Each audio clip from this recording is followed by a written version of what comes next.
कैसे हैं सब लोग। National institute of pharmaceutical education and research जो कि हैदराबाद तेलंगाना में है और यहाँ से कुछ वैकेंसी आई हैं और उसके बारे में हम लोग बात करेंगे कि क्या क्या है वैकेंसी के बारे में। इसके जो ऑनलाइन आवेदन शुरू हो चुके हैं 1 फरवरी से और 2 मार्च इसकी लास्ट डेट है।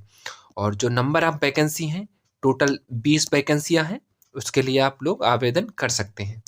तो हम लोग एक एक करके बात डिस्कस करेंगे कि कौन कौन से डिपार्टमेंट में कौन कौन सी वैकेंसी हैं, तो इसके बारे में हम लोग बात करेंगे। तो सबसे पहली जो वैकेंसी है ये है साइंटिस्ट टेक्निकल सुपरवाइजर ग्रेड 1 की वैकेंसी है और ये 3 वैकेंसी इसमें है।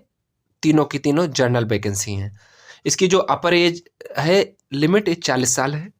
इसमें जो एसेंशियल एजुकेशन जो मांगा हुआ है एमएससी होना चाहिए या एम फार्म होना चाहिए या फिर एमबीएससी होना चाहिए। तो इसमें से आपके पास कुछ भी होना चाहिए। प्लस जो है 4 साल का एक्सपीरियंस मांगा हुआ है रिलेवेंट फील्ड में।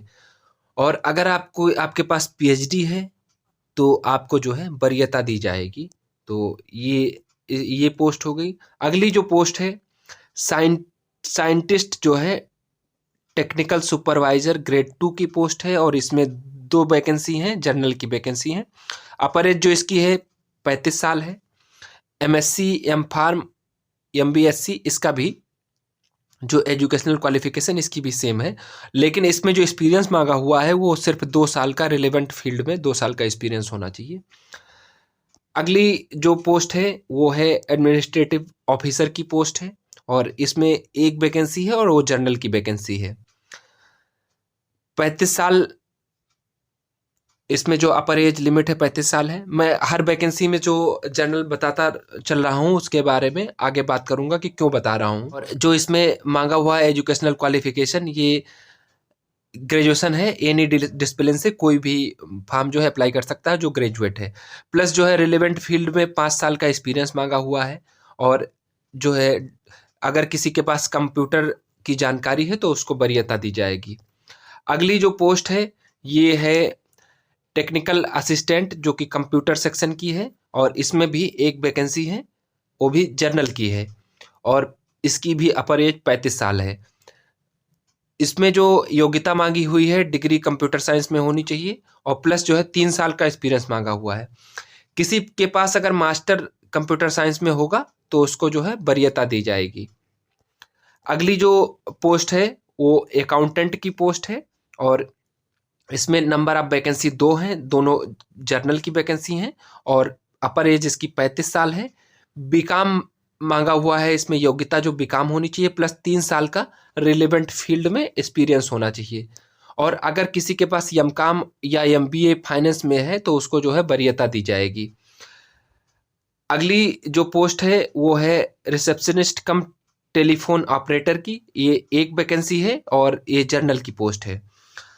इसमें जो अपर एज है 35 साल मांगा हुआ है और प्लस इसकी जो एजुकेशनल क्वालिफिकेशन इसमें मांगा हुआ है ग्रेजुएशन किसी भी फील्ड से होना चाहिए प्लस 3 साल का रिलेवेंट फील्ड में एक्सपीरियंस होना चाहिए।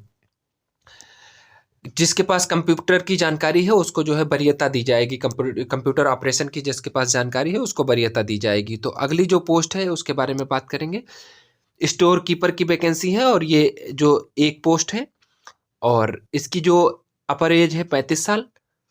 इसमें जो ग्रेजुएशन मांगा हुआ है कंप्यूटर साइंस में या फिर कॉमर्स में आपके पास ग्रेजुएशन की डिग्री होनी चाहिए प्लस 3 साल का रिलेवेंट फील्ड में एक्सपीरियंस होना चाहिए। अगर किसी के पास कंप्यूटर की जानकारी है तो उसको वरीयता दी जाएगी।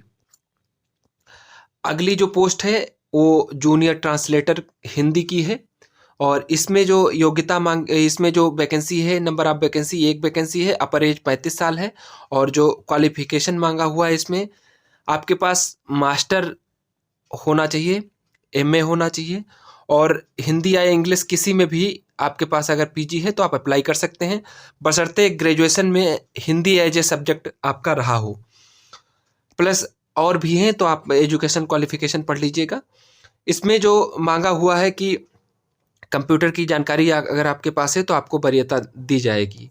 अगली जो पोस्ट है असिस्टेंट ग्रेड 1 की पोस्ट है। इसमें भी एक पोस्ट है अपर एज इसकी भी 35 साल है और इसमें कोई भी ग्रेजुएट इसमें अप्लाई कर सकता है, प्लस 2 साल का एक्सपीरियंस आपके पास रिलेवेंट फील्ड में होना चाहिए।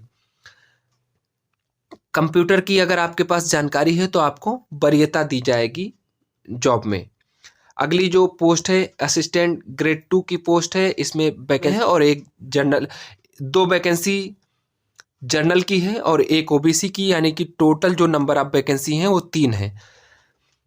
इसमें जो एज लिमिट है 35 साल है। एसेंशियल क्वालिफिकेशन एनी ग्रेजुएट इसमें अप्लाई कर सकते हैं और नोटिंग एंड ड्राफ्टिंग में आपके पास एक्सपीरियंस अगर है तो आपको जो है वरीयता दी जाएगी। और अगली जो पोस्ट है ये है जूनियर टेक्निकल असिस्टेंट की पोस्ट है और इसमें 3 पोस्ट जनरल की हैं, एक ओबीसी की, यानी कि टोटल जो है 4 वैकेंसी हैं और इसकी अपर एज जो है 27 साल है। इसमें जो एजुकेशनल क्वालिफिकेशन मांगा हुआ है वो आपके पास 12th होना चाहिए साइंस में, साइंस स्ट्रीम से 12th होना चाहिए, प्लस जो है कंप्यूटर की अगर आपको जानकारी है तो आपको वरीयता दी जाएगी। कंप्यूटर की नॉलेज आपको है तो आपको वरीयता दी जाएगी।